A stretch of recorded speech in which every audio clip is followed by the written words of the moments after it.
Interview দিয়ে আসলেন, আমরা জিজ্ঞেস করলাম কী কোচিং জিজ্ঞেস করা হয়েছিল। তো ফার্স্ট বললাম আপনার নামটা বলুন না, ডিস্ট্রিক্ট নামটা বলুন। আমার নাম কবিতা ফুল আর উত্তর 24 পরগনা থেকে আসছি। আর আমার কি সাবজেক্ট ছিল? আমার সাবজেক্ট ছিল ইংলিশ। আর আমার টেট পাস ছিল ডেট পাস হচ্ছে 2022। প্রথমে ঢোকার পর আমার কিছু দিয়েছিল।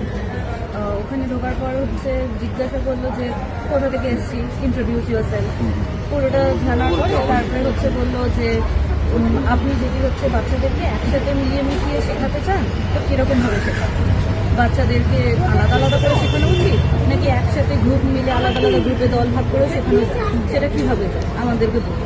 তারপরে আমার হচ্ছে ক্লাস 12-এ হচ্ছে কিছু সাবজেক্ট ছিল, সেই রিলেটেড কোয়েশ্চেন করেছে না, যেরকম ইংরাজি থেকে বেসিক ইংরাজি কিছু জিজ্ঞাসা করেছে, গ্রামার।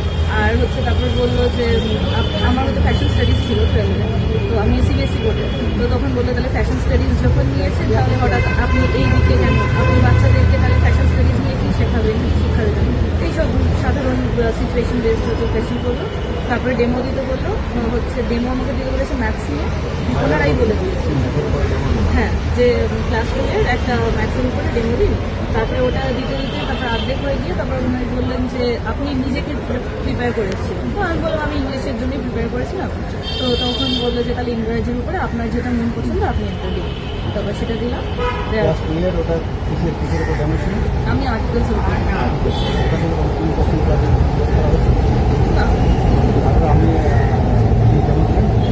আমি আর্টিকেলসের উপরে দিলাম, সমস্ত পার্ট পার্ট করে ভাগ করে বোঝাচ্ছিলাম।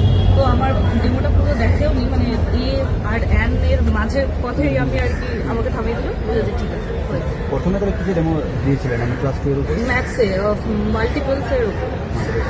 আচ্ছা, আর কি